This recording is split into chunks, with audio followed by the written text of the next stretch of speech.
please, Mr. Oyinda, this is coming to you, right? I mean, as someone who has worked with the likes of Timi Dakulu and some of the artists you mentioned, and of course the producers. So how do you think the dynamics between DJs, artists, producers, and music creators have evolved over the past few years? Okay, thank you. I hope I'm not muted. Okay, cool. So, one, I think technology has helped. Technology has influenced the way the dynamics has changed. Also,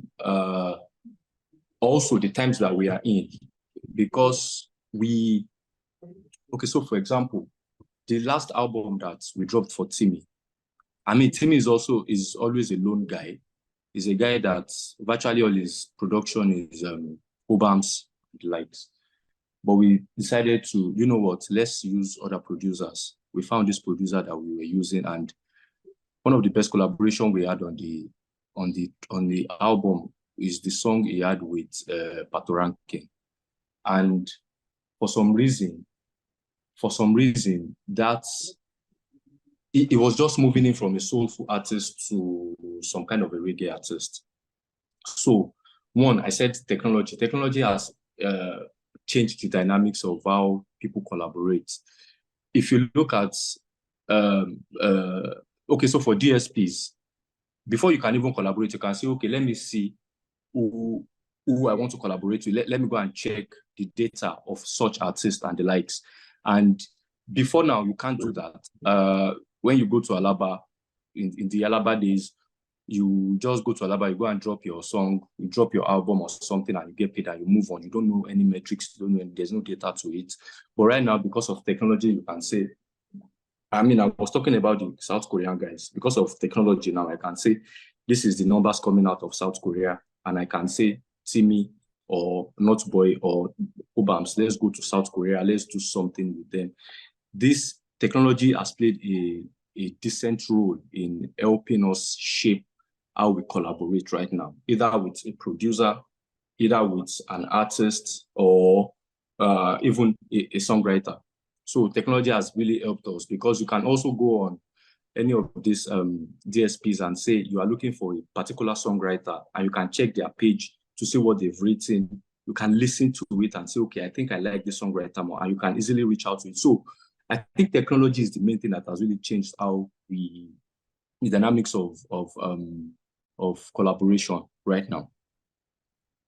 Yeah. All right. Yeah. Thank you very much.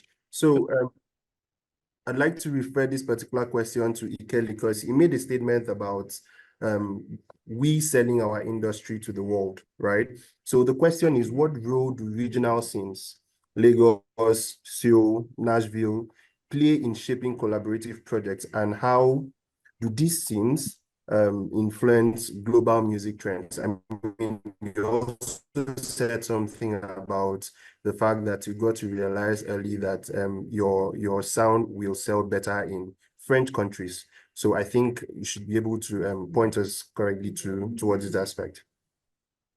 Sorry, the first thing you said regional sales. I want to get the first word on the. Okay, so the question is, what role do regional scenes? Okay. Can you hear me? Yeah, I can hear you clearly. I can hear you. All right. So what role do regional scenes play in shaping collaborative projects, and how do these scenes influence global music trends? Okay, good. So in the case of like regional scenes, so literally I think by what you're asking is that we're trying to that like how different regions like and how they consume music, their cultures, and what happens in those places, how it shapes music. So for example, let's start with the 2016 era where we had the Akwaba music, influence in Nigerian. That's a lot of our pop music where we had like the Mr. Easy's, we had the Runtowns, we had the Patois Kings, the YCs and all that. Of course, we had an era where a lot of Nigerian artists were always traveling to Ghana. And whether you like it or not, that was an influencing factor, because I think that was one of the first times a lot of people traveled over there to have their recording camps. And little by little, you would meet you'll meet Ghanaian artists, and you're picking up vibes. You're having, I think some of our big records I did with Easy, we recorded them in Ghana. And so the whole environment always affected how we created. You go to South Africa, you get to pick up a different vibe. You're in the US, you pick up a different vibe. And it's also very, very important, like how you experience the music you make.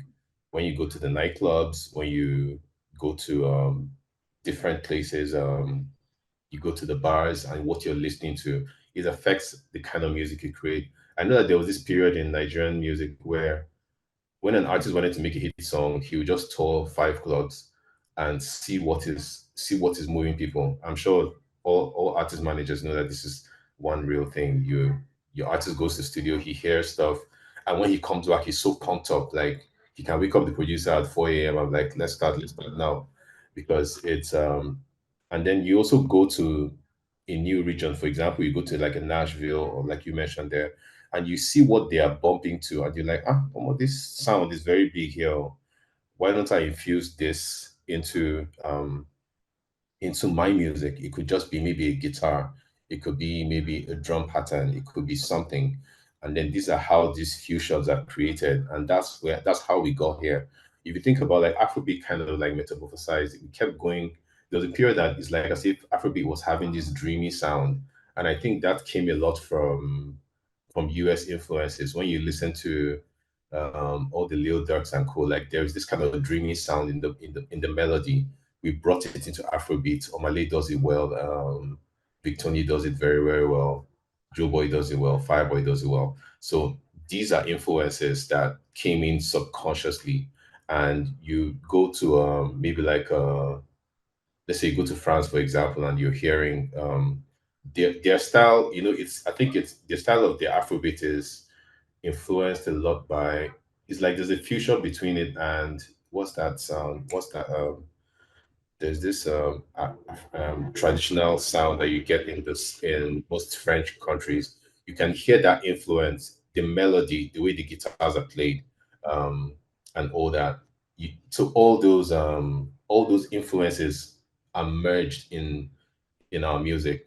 And then that's why you see like when an artist wants to get a new kind of sound, they go to an artist that already has that sound. For example, I was in Nigeria, and I got a call from one of the big artists in France. What's his name? Dadju. And they came to me in 2016. They flew down and recorded one of my biggest records that nobody even knows about, Django. And it was an instant hit because I had the sound that was they had listened to Legover, they had listened to Amo Alaji and all these records, that they knew that that was the sound that they were looking for. We did that record in less than 3 4 months. They released it, and it was an instant hit. And so these are fusions. He sings differently. I make my music differently. So when we record together, it's a different sound, just like you were saying. So it's, for example, when I go to Ghana, there's a guitarist I work with. When I work with that guitarist, it sounds nothing like any other guitarist I work with in Nigeria. So these are fusions. You go to the US, or you go to maybe like a Caribbean country, and you could just meet maybe a percussionist. He plays something into your music, or a saxophonist, or a bassist, or just a different somebody plays keyboard. Or you go to the UK, they have maybe that some kind of drill sound. So all these regions, when you bring all these things into Afrobeat, it can't sound the same. And that is what actually made our Afrobeat sound so evolved that it's so tough to actually tell where our Afrobeat is going. Then we now had the Amapiano influence, like Amapiano songs were blowing up here, and everybody wanted to make an Amapiano record, and it just became like wildfire, and it became annoying at a point. But thank God we're finding our foot back to our original sound, and I'm really happy where the industry is. But I can tell you that there's never been a better opportunity to bring out something very original. We're in an era where you can't tell. If I ask anybody what's trending now, nobody can tell you clearly this is trending. What is trending now is whatever music you do very, very well. If you are going to do like you're going to do a very traditional sound, do that traditional sound very, very well, and trust me to pop in. If you're going to do like if you're going to take it back to the old classics, do it very well. Let people just hear that, okay, these people actually did a good job, and it will sell. I can tell you that this is an era for producers and creatives to shape the trends of what's going to happen in 2025, 26, and 27. And you just have to just take a wild card. Okay. All right. Thank you. Thank you very much. What do you believe is the key to maintaining successful long-term collaborations in the music industry? Emphasis on the key to maintaining successful long-term collaboration.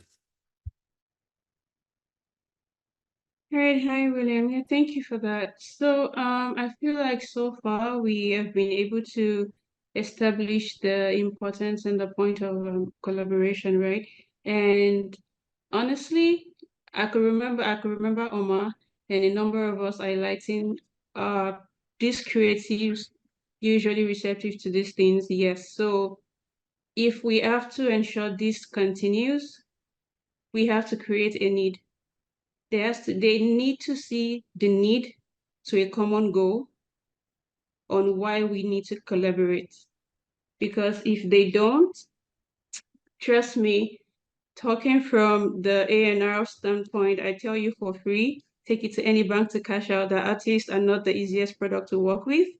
So you have to exactly let them know that there is a need to a common goal. What is the common goal? So there was this thing that went on Twitter yesterday about people not wanting to depend on international validation for artistry. But the truth is, eventually, these are the people that they carry majority of what we do. We are not unfortunately, we're not in the economy that promotes infrastructure or of these talents. And yeah, so validation over here is not, even if they choose not to believe it, the truth is it's not as weighty as what it is over there. So their common goal here is, oh, Billboard Hot 100, Grammy, VMAs like yesterday. Like, so we need to, I think the DSPs, so by DSPs now, I would like people to also think about DSPs beyond just Apple, Spotify. Your DSPs also include TikTok and Instagram. It's just digital platforms in layman term, in simple term. Anywhere you can put your stuff digitally, all over the internet. So we need this to like, we need more of these DSPs, and we need, I mean, as much as people evolve and they intensify content on all of these platforms, these artists get to see beyond what the A&R would tell them, beyond what the managers and the execs and the labels would tell them. They get to see for themselves what is going on around the world. And when they see that, it's only normal they will want it. And when they want it, clearly there's a need.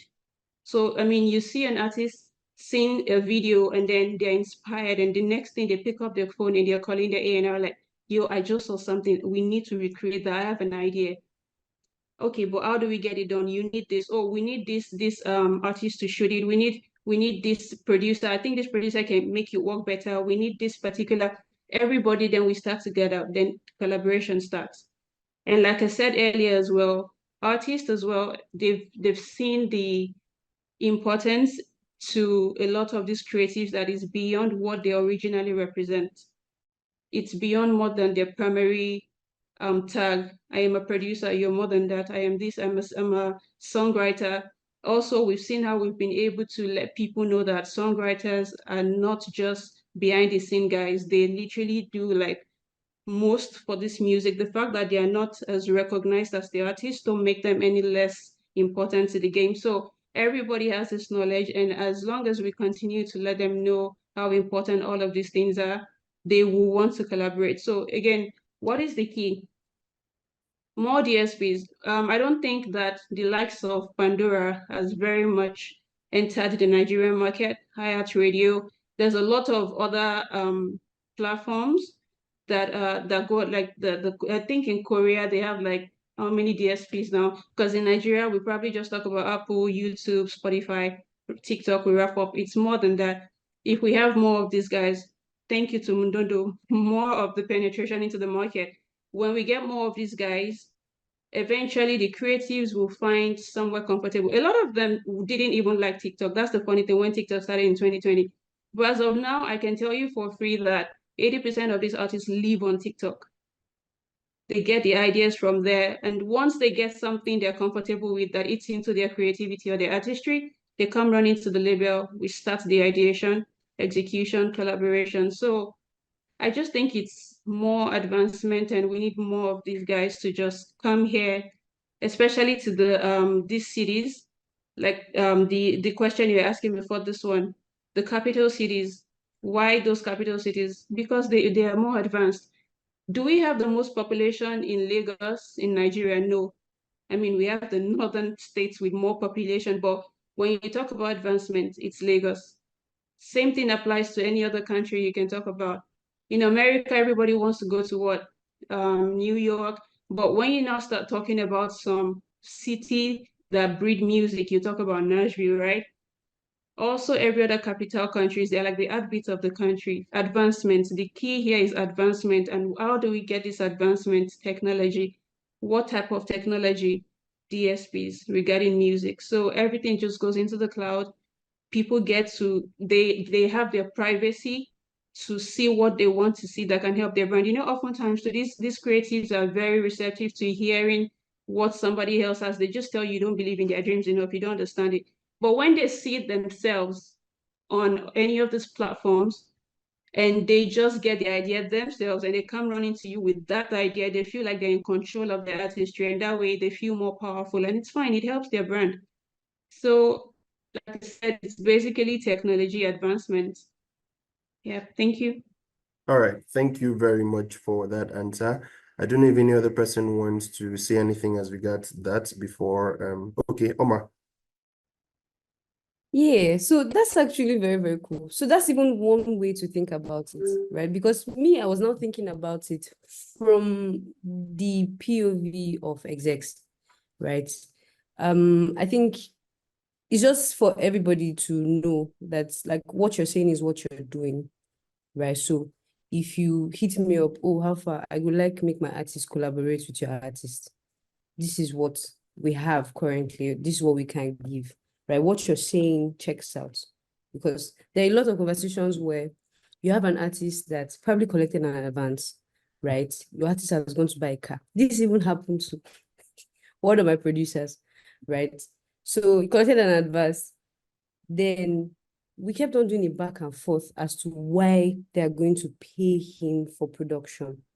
Then like it got so deep that we had to jump on a call with, because it was now a co-production. We had to jump on a call with two other producers. They were now trying to break down these terms and tell me, oh, this is what your guy only contributed. So after all this conversation, then the artist now went to buy a car. My producer is so mad. It's like the guy go buy a car. You know, they lie. They tell me this. And me, I'm like, wow. Right. But so I think from the POV of we as the business people doing business, the execs we're representing, there's still ego. There's still a conversation where, I mean, yes, it is competition because I agree. Right. But just do the right thing. Just Who do you want to message? Thank you. It's just integrity. Like what you're saying that you're going to do it. If you're doing it right, because you know that, because now that relationship is severed, right? So the artist has gone, he has bought a car, everything. They'll put out the musical.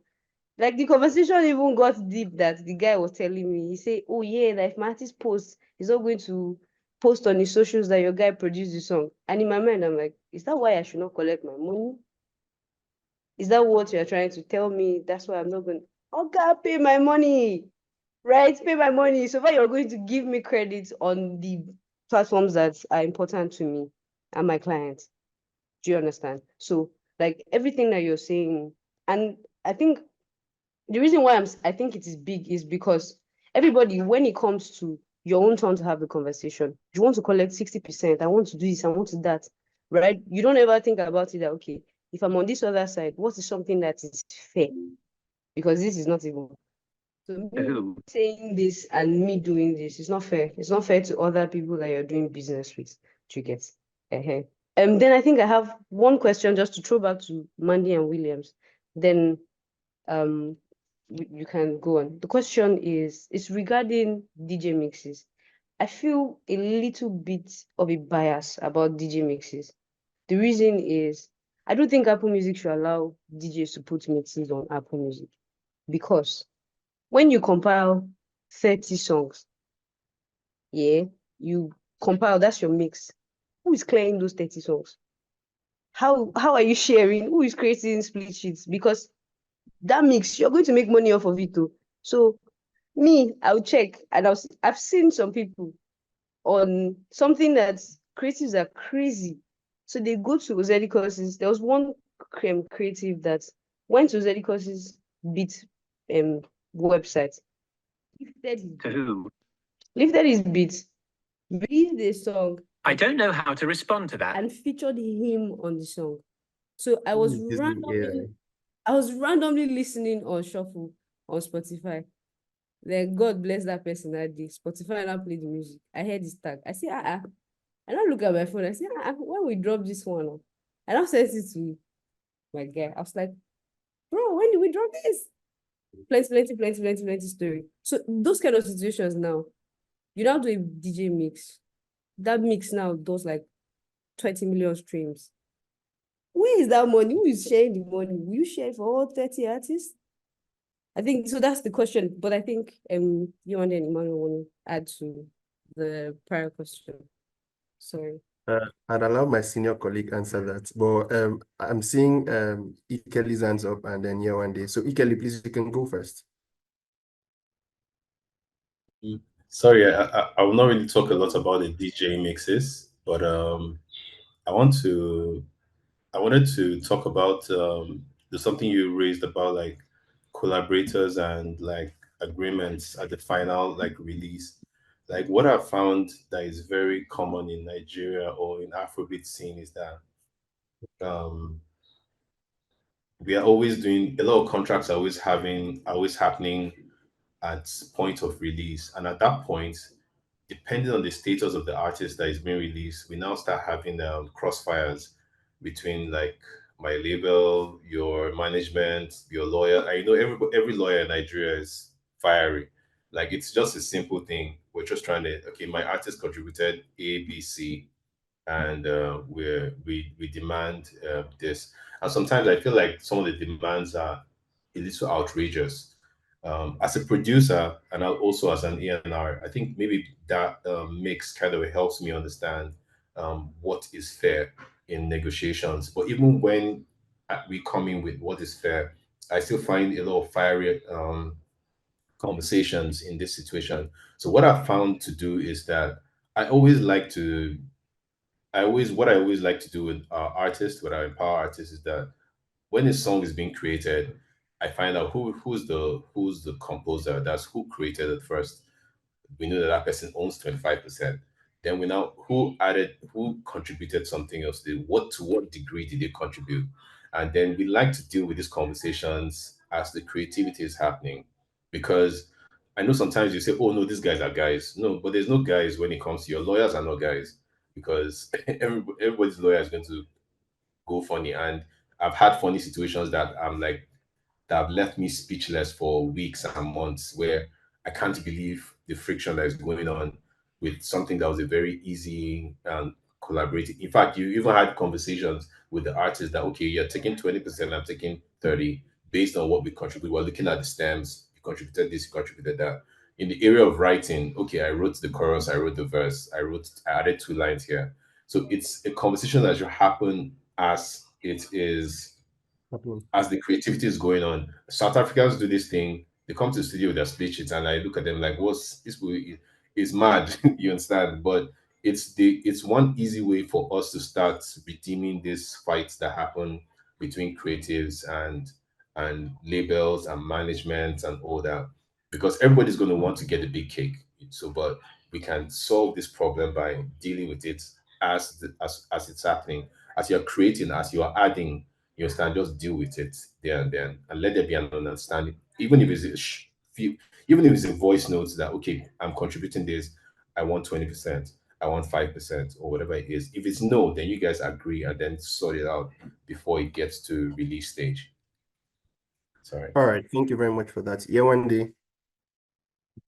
Yeah, I promise not to take much of your time, so I don't bore people. In response to Omar, so you mentioned that I understand your pain point, I promise. So it's two things. There's two parties involved. The artist is in the middle, right? To your left, you have just an A&R, and to your right, you have a label, the exec. You said so. You made mention of those of us that want to make money, the exec, right? Good. But if you were just an A&R, like myself and more, but if you're an A&R, your concern can be the artist's ego to not want to collaborate. It is your concern. You're an A&R. From the standpoint of an exec, I assure you the least thing you want to worry about is the ego of the artist, not wanting to collaborate. You know why? If you spend all your time waiting for the artist's ego to work on the personality, you cannot even work on their personality. Nobody changes anybody. If you continue to wait on that, you will not make money as an exec, as a label, you will not make money because you only keep pumping into resources it's like you putting water into a basket. It's a waste. If you're just an A&R, it's a job, I get it. That's your job. It's part of it, the reputation, the brand perception, the personality, the everyday therapy, I understand. But as exec, which is your concern, I don't advise you to wait on when the artist's ego is going to be softened and massaged for them to get into collaborations. Are there other things to do to get money as an exec? Yes. Would I be talking about them now? No. But I don't think you really want to spend your time wanting to work on their ego. That's why I said, let them go online. They see these things. Initially, they'll tell you, I'm just about the music. I don't care about TikTok and all that. But now they sleep on TikTok. They sleep on YouTube. They see these things. Let them see it themselves. Nobody's going to tell them. You will be surprised how they come running home to want to willingly do what you've been asking them to do for the past how many years. And the only way they can see that is when these DSPs have this very nice interface, get more audience on their platform, so many amazing features for them to want to be there, to see those things, and then they can be convinced. But from the standpoint of the label, the exec, please, you're not going to make money. So don't let that be your concern. You can always channel that energy into other things to make money. All right, thank you. All Sorry, right, thank you. I agree. I agree. You and they were on the same wavelength. But I'm now just saying that if you say it is 5, let it be 5. It's not that we now reach your Friday is your release. You're now saying, oh, I don't give you that 5% too. Not 3%. Now fight. You understand? That's all. All right, thank you very much for the wonderful contributions. So Amanda, do you want to answer the question now? Because I have something to say, but I mean, I'd allow my senior colleague go first. Okay, yeah, so I cannot touch on DJ mixes as to Apple Music, but I can talk about DJ mixes on Mdundo.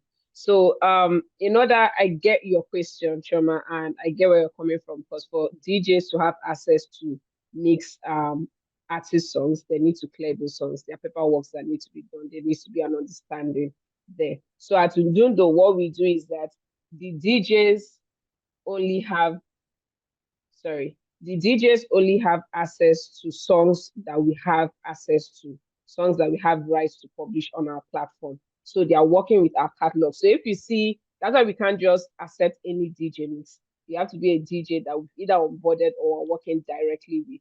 And the songs you're going to use are songs that we have license to exploit on our platform. So when you do that, all the streams from that song is going to the right holders of the songs. So let's say now a DJ mix is about Maven songs on Mdundo. All of the income, all of streams from that goes to Maven itself. Now for the DJ, what they're going to get as an outcome or compensation will be an arrangement between us as the service providers and them.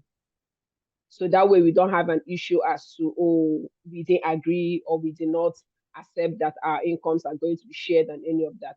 Currently, that's how we are working. But always there'll be room for improvement, because I know, like Yewande mentioned at first, DJs are coming to the point where they are being recognized as artists now. So I know sooner or later they'll start asking for proper share in the table. So when we get to that, we'll definitely get better. But currently, that's what we work with. So we ensure that those that have their songs on our platform, everybody's happy. And at the same time, we don't have issues with artists or labels, international or local, that we don't have a partnership or a relationship with yet. All right, thank you very much, Amanda, for that wonderful response. I'm not speaking for DSPs, but I would just like to touch on something that Ikeli mentioned, and that's the aspect of always waiting for release before beginning to send in contracts. I just wanted to say something. Omar, after this, I'm writing you a letter, and you know why.